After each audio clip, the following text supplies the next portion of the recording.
What's up, my MFs? Today we have the complete Gyuoto from Hot Metal Knives. This is homegrown curly birch. Looking absolutely phenomenal. Absolutely incredible. It's got a felt inline liner inside the sheath to protect the blade at all costs.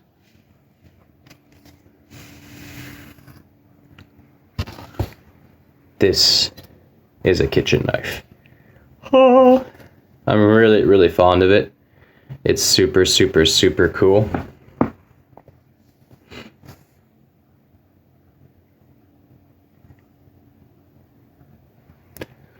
Weighs 210 grams and it's almost 400 millimeters long. The handle is about 14 centimeters, 140 millimeters, and the blade is like 25 centimeters, so 250 millimeters.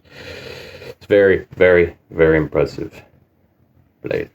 And it's a classic dowel construction. The guy wanted it to be super simple.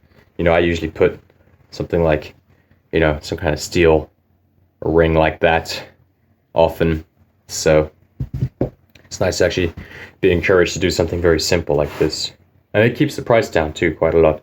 Because like a handle like this like, I don't know how many pieces, each piece has to be finished and made and done. And the whole thing around. I mean, that was 7 days of work, you know, 10 hours a day. It's almost 70 hours just in that handle.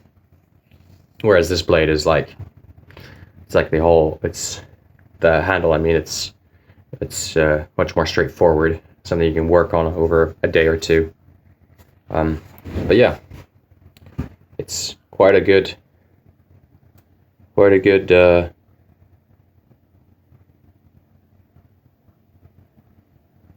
this is not a flat piece, this is actually the sheath, but you can't really see, can you?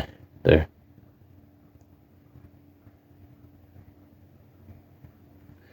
So it's quite nice. See, very easy to do some work with it. Not much more to it than that, though, ladies and gentlemen. This is, if you're interested in something like this, you can reach out to me on Instagram, hot_metal_knives. It's possible that I'll be making more of these this year, probably in the summer. I do my forge welding outside. This is all forged by hand, and it's a SanMai blade and a coal forge. So it's, you know, it kind of sucks in the winter to be out there and doing it. When it's like, you know, freezing cold and super windy. So, you know, forge welding by hand, a blade this big, it's not something you just sort of do on the go. It takes preparation, it takes a lot of skill. But yeah, this is as good as it gets.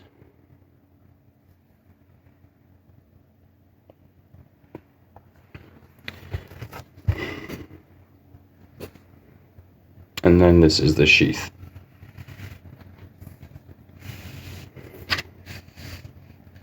When it comes to the choil, I have a tool on a Dremel that has it's a circular grinding stone, and that's what I push up here. So, you know, it gives it, it's kind of unique. Like, this is what often they look like, something kind of just random like that.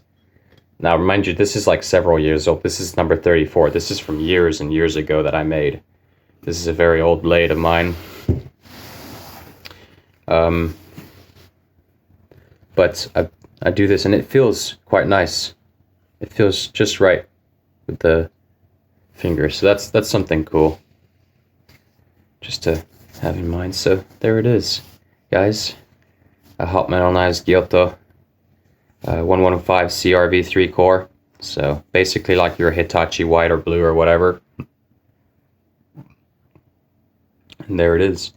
This is going off to Norway. It's going off to a pretty relatively popular like restaurant, somebody who works in a pretty popular like restaurant. So it's quite nice to know that it'll be put to good use. When it comes to knives like this, when I make them, you know, when they're so specific and so unique, you never really know how well it performs, you know, until like a year, couple years go by. Like it takes 2, 3, 4, 5 years, you know, to really know how some design like properly performs. That's why I'm not a big fan of a lot of like sharpness tests and a lot of these kind of knife tests that people do, because like there's really only one way to know if the knife is good or not, and that's like to carry it for 10 years, you know. So a lot of knives that I test, I carry for 2 years. 2 years for me is my benchmark. I have to carry it for 2 years, use it for 2 years almost every day before I know. And if I can't, if I don't like, yeah, then, you know, it doesn't pass the test. But if I can carry it for 2 years and I use it for 2 years, then it passes pretty much all my tests most of the time. You know. So there it is, ladies and gentlemen. Oh, I like that felt inside it to make sure that there's no unnecessary scratching happening to this blade. All right. See y'all later.